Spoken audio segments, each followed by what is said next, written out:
Thank you for hanging on. I'm looking forward to listening to Alistair's presentation afterwards. He's already requested that I die on my arse, so I'll see what I can do.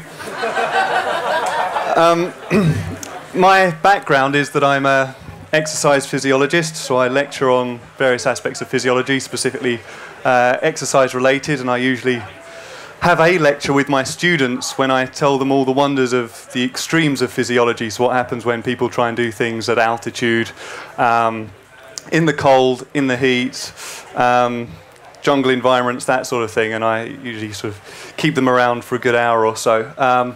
This one I'll have to keep short. The title, Coping with Extremes, I wasn't sure if that was going to be a good physiology approach, and I could just talk about things like hydration, nutrition, thermoregulation, and all those sorts of things, or if I should really talk about some of my own experiences.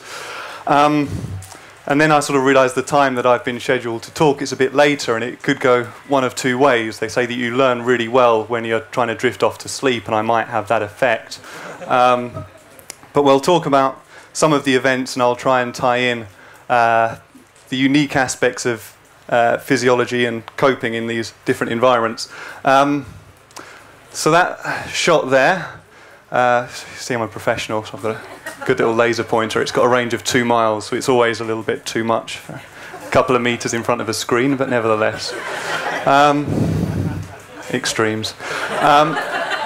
This was taken at in February this year. This was at the end of the Yukon Arctic Ultra. That was a 430-mile foot race in the Yukon. So that night it was down to around -50 or thereabouts. The first race I ever signed up for was the Marathon de Sables, and I signed up for that in 2005. Did the race in 2007, and probably the most dangerous time if you're a runner is actually just after the race and for a window of about 36 hours afterwards, which is when the next big thing starts rearing its head. And at breakfast after the Marathon de Sables, I was pretty much committed to the jungle marathon. And after the jungle marathon, it was the Yukon. And now I finished the Yukon for the second time. The next thing has to be the North Pole. So I'm going to start looking at that now. Okay. So going through the different environments, that's what most people imagine the desert looks like, because it does. This was taken from the Marathon de Sables.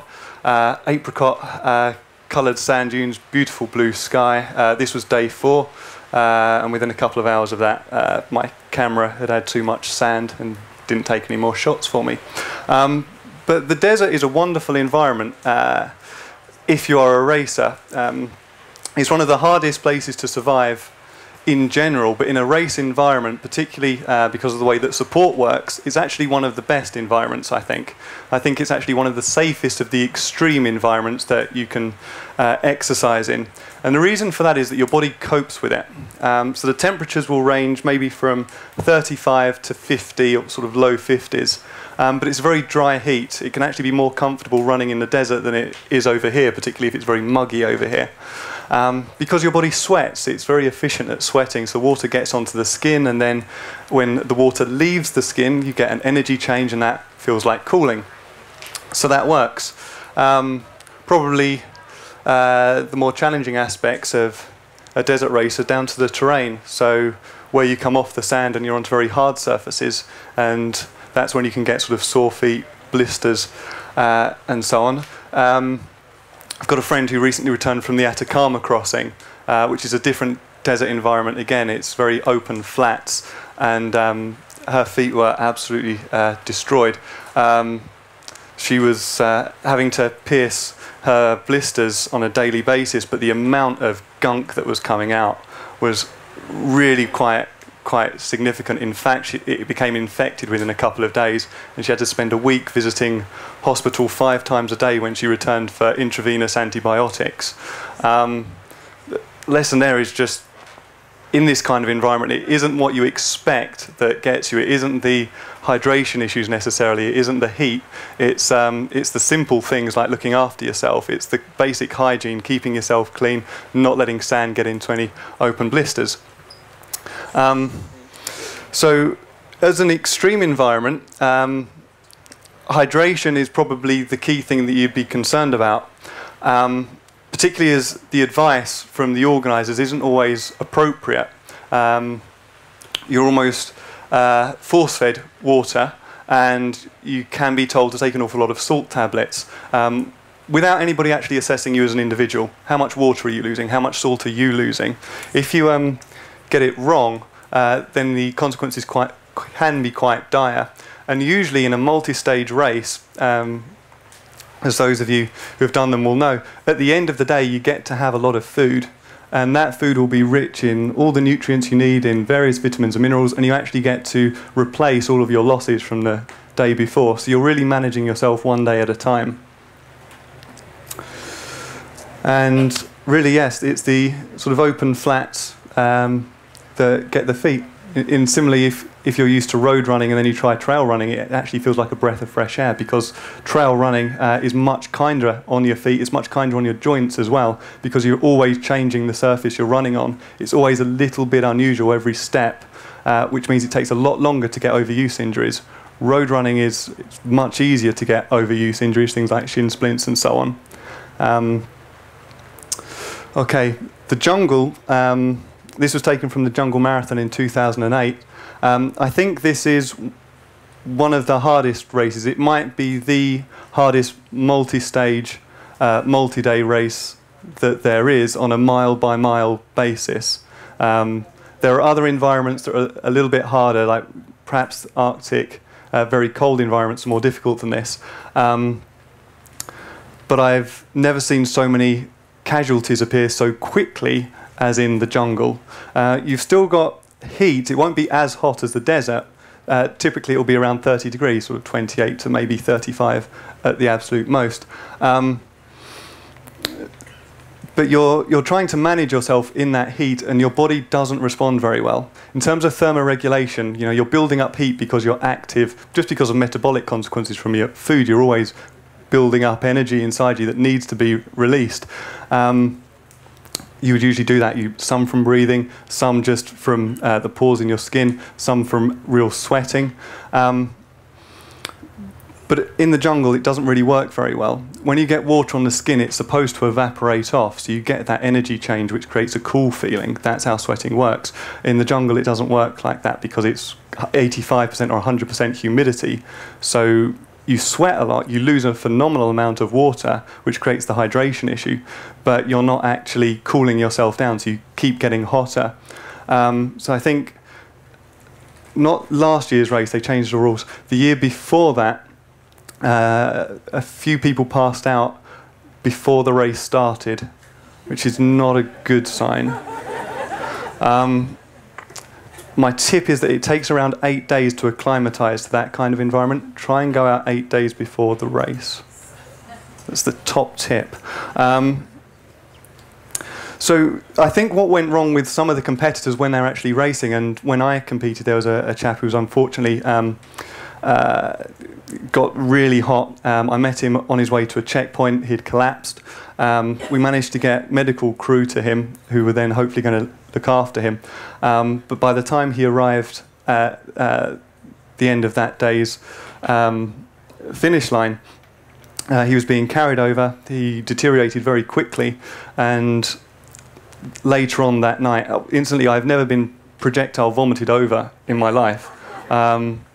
But I was helping the medical team, and when we got him on the massage table that we were using as a bed and trying to put IV in, he just decided he didn't like that IV very much and just emptied everything from him. And it was, if you know Mr. Creosote from Monty Python's Meaning of Life, it was that over myself and the doctor. But we couldn't do anything. We were trying to help him so we couldn't move out of the way. And he seemed to recover, but later on that night he ended up having to be taken off to hospital, and he was in a coma. And he was in a coma for several days. He did eventually recover, and they actually let him go back and try and compete the following year. What went wrong was that it wasn't a genetic thing. I was asked whether or not he should compete again. I said, well, there's no physiological reason why he can't. He's a very experienced runner, but he was used to pushing himself to a level where he could then stop and, cool down. or he could just ease off his running pace for a little bit. But because his body wasn't efficient at cooling, because it isn't in a jungle, he would just get hotter and then try and ease off, but not cool down, and then stop and still not cool down. And your temperature is regulated by your hypothalamus. And if your temperature gets too far out of whack, it actually damages the hypothalamus. It doesn't send the right signals to the body. So he was severely overheating, and he was shivering at the same time. So his body was actually creating heat. So obviously why he then went to hospital and why he was put into a coma. It was actually to stop the brain interfering and trying to fix him. So for that reason, I think the jungle is actually probably the most dangerous environment. And as a race, it's a very demanding race because unless you've experienced it before, you don't really know how much water to take. You can't be told how much water you need to drink. It will vary anything from maybe half a litre to 2.5 litres per hour. And if you know how much of an electrolyte you need to take, because you will absorb water much better in the presence of sodium and other electrolytes, that will change as you go through the race. After about 4 or 5 days, the concentration of your sweat changes, so your needs, your water needs and your sodium needs will change as you go through. So it's a very individual approach. The best thing you can do really is go on the flavour of electrolyte solutions. If they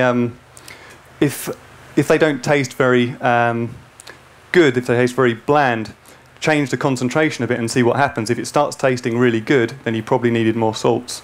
I also recommend against salt tablets, because if they're a solid tablet, you don't know how well they're going to be digested, and you don't know if you really need it. Whereas if you put normal table salt in your mouth and it tastes disgusting, you probably don't need it. If it tastes really good, you probably need it. Okay, but the way that you're affected by your dehydration is that you're sweating. That water in sweat is coming from your blood. So your blood starts becoming thicker. At the same time, your heart has to beat faster to try and get less blood around the body, which is why a 2% deficit in hydration can affect running performance. So you usually say you're okay, you can get through with or without water over 90 minutes, but beyond that you really need to get fluids going in, because if you're dehydrated, it will affect performance. By the time you get down to about 5% dehydration, it will affect coordination, 7% really severely affect health. So it isn't just a matter of drinking what you like to drink or drinking when you think it's important. You really need to understand yourself when you go out to an unusual environment, and it will probably take the first couple of days when you have to go a little bit easier and you try and sort of work it out for yourself, because you can't really be told. If possible, at some of the races they'll have scales there so you can weigh yourself before and after, and that'll tell you how much water you're losing. 1 litre to around 1 kilo body weight loss. But you'll need to take 1.5 litres for every kilo you lose to compensate for the fact you'll be urinating and all that sort of thing. Okay, so that's the jungle.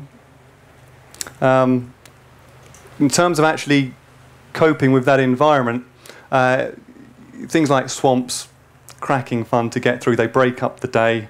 It's not just a trail.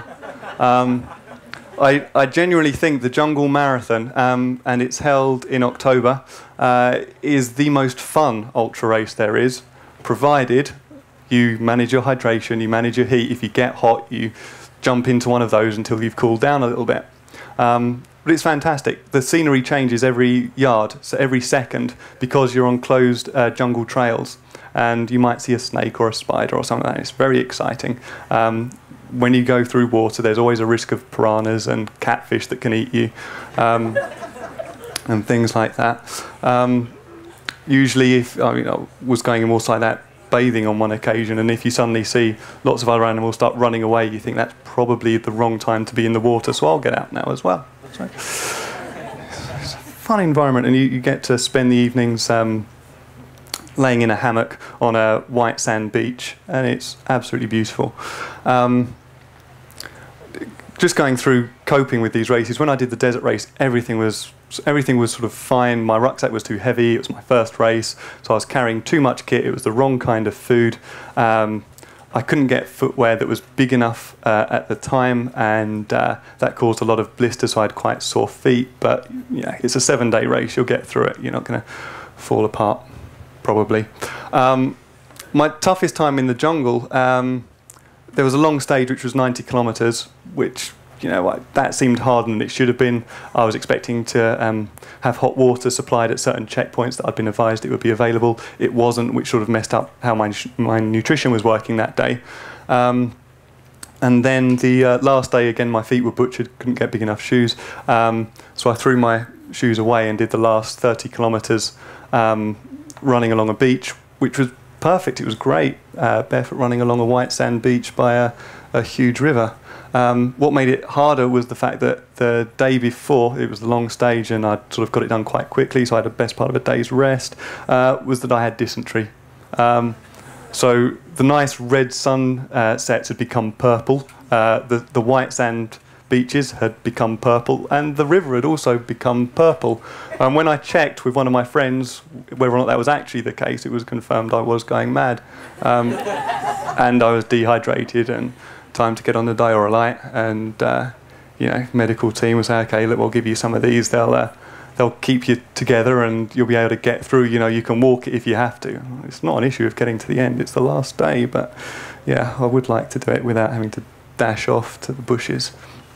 And that last day was fine. Running in bare feet was absolutely fine. White sand beach, beautiful. Only problem was one little area of rocks, and I was so focused where I was putting my left foot that I didn't see where my right foot was going, and I kicked it into a massive rock. Middle toenail flicked up, and because it was sand, I was going to be running by the water, everything was going to get in, and I just thought that's going to smart a little bit.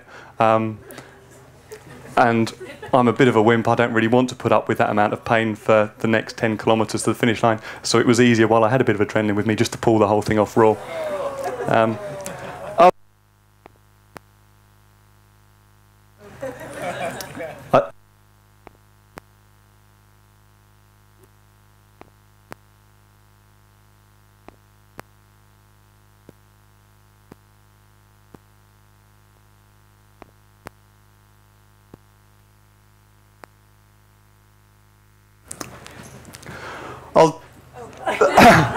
I can throw my voice really well now. Yeah. Okay, that's that. This was from the Yukon Arctic Ultra in 2009. Possibly the most beautiful race that there is as far as the ultras go. This is it's another solo race. It's self-sufficient. In terms of the physiology of it, temperatures vary. We were really worried this year that it was going to be too warm. It was about 5 degrees before we arrived in Whitehorse, which is where the race starts from. And that's not a good temperature when you're on snow and ice going over rivers. The ground gets too mushy and it takes a long time to move. And actually the temperature started dropping the day before, which is when the Yukon Quest starts, which is the toughest sled dog race in the world. Temperature was around -12, and when we started it was -17 or -19 on the river. Got down to -32 that night, and the temperature sort of balanced out. Again, within the first 2 days, most people who were dropping out because of frostbite. So cold injury to the skin. Initially it is purely the skin that starts to freeze. Then as you go through the layer of the skin, you've got a few blood vessels around there, you've got subcutaneous fat. That starts to freeze, and if you get through that, you've done all of your insulating layers, so then the only thing left is muscle. And when that starts freezing, that's quite severe frostbite. So plenty of people were dropping out over the first 2 days. In terms of mentality, as we heard before, I think it was Belinda that mentioned it, it is okay to fail. The first time that I went to the Yukon, I had an option of doing 100 miles, 300 miles or 430 miles, and I'd never done a cold weather race before, so I naturally decided to do the 430 miles. My rationale for that was that I wouldn't want to do like 300 miles and think I could still go another 5. I'd rather do 305 miles and quit than 300 get to a finish line and think I could have gone on. So hence signed up for the whole thing. I think there were 16 of us who nobody had ever got to the finish before, so I was full of confidence. First few days I was with a friend of mine. Progress wasn't particularly fast, but it was a good friend and we sort of just enjoyed each other's company. And then after that I did the good thing and I abandoned him. He was doing the 300-mile race, I was doing the 430. I needed to make more progress. So I stuck with him for the first 100 miles and then went off by myself and had a cracking time of it. Okay. So temperature's down to -50. There isn't really very much you can do. You have to rely on your clothing. And it's actually, from a physiologist perspective, it's very difficult to understand how to cope with extremes of cold because it's difficult to test people. So how do you do it? You go out to cold places, but everyone's got central heating. Everyone wears really good clothing. So it's difficult to understand what the body does when it's cold or to be able to apply it to an athlete who's wearing all of that clothing. One thing that perhaps is interesting is it's very difficult to understand how much you need in terms of electrolytes. The plasma osmolarity, the amount of salt in your blood, is controlled by your brain, your hypothalamus. It tells you that you need more salts or that you need more water. It stops working in the cold. We don't really understand why, but the mechanism to tell you that your blood salt levels are low or your cellular salt levels are low goes on the blink. So that's an unusual challenge, but fortunately in a race like this, you're usually eating a lot of food, and that sort of accounts for it. You get a lot of vitamins and minerals in by having a large amount to eat. But it does mean that it's something you need to sort of bear in mind as you're doing it. If you can see that, I mean, it was staggeringly beautiful. I didn't do as well the first time I went to this race because I kept stopping to take photographs. I actually had my camera round in front of my chest for the first few days before I realised I just wasn't making enough progress. So I put it into my sled instead, and then I keep seeing signs like that and have to just take the camera out again. But this was in an area called the Black Hills, so it's 430 miles. The last 160 go through these Black Hills, and then there are a couple of mountains, which is why it's a good idea not to carry a very heavy sled. That was my main concern the first time I did the race. It was my one fear. It's called overflow. So there is a lake or river near here, and somewhere it has burst. The pressure of ice has built up. It's forced cracks to appear. Water then comes out over the top and then starts refreezing. So as I was walking through, I came through that way. You can't really see the trail very well because the ground was so soft, and there's a risk that you fall through. On my last day, on my first trip up there, I'd come off the mountain. It'd been a really tough night. I'd been up to my thighs in snow in a blizzard, couldn't really see where I was going, couldn't really see any trail markers. When I finally got off the mountain, there was a 50-metre section of overflow, and I got halfway across and fell through. It was so cold that when I took my leg out, the outer layer of my clothing had completely frozen, but my leg was dry. So everything had frozen on the outside. And then the Northern Lights put on a show for me, which helped me get through the last half marathon to the end. This year it was different because it was so much colder. It was -50, perhaps even below that, especially with wind chill. And you get onto roads which follow the creeks where they've had all the gold mining and everything. And you know, I got out on there. It was incredibly cold. I was just focused on getting the last few miles done to the finish line. I got charged by a moose, which was a fairly unusual occurrence. In fact, I didn't even realise I'd been had this moose coming at me until a few days afterwards when we were driving back to Whitehorse, and we saw a couple of moose running away from the car. And then it all kind of started flooding back. Oh yeah, I remember that. One of those came out of the darkness and just ran at me. And then the medical team, this is the medical team, came out to see me literally about 3 miles before I got to the end as kind of a well done, you've made it here, have a hot chocolate, fantastic, great. And I took off my mitten, had a base layer glove underneath. I'm right by the car, holding onto it. My beard was embarrassingly even bigger than it is now, and it had all iced up, so I had a glacier over my face and I couldn't cup there, so it took a couple of minutes of me trying to melt the beard before I could get the hot chocolate there. And when I gave them the drink back, they asked me if I wanted any more. I thought, oh no, definitely not. You could give me a hand putting the mitten back on. And they tried it, and my hand was sort of a little bit screwed up. Okay, we'll take the mitten off, we'll pull the glove back on properly and put the mitten on. And the medic was saying, it's difficult because of your thumb. It's, you know, I said, that's okay, it'll be fine. I'll see you back. And they kind of drove off, and I was walking down, kind of dancing, waving my arm around, slapping myself. What had happened was all the fluid in the synovial joints of my thumb and in here had actually started to freeze. And I'd done 425 miles without a single problem. Some people turned up and gave me a hot chocolate, and my hand had started really freezing. So it felt like a treacle with ice cubes in it.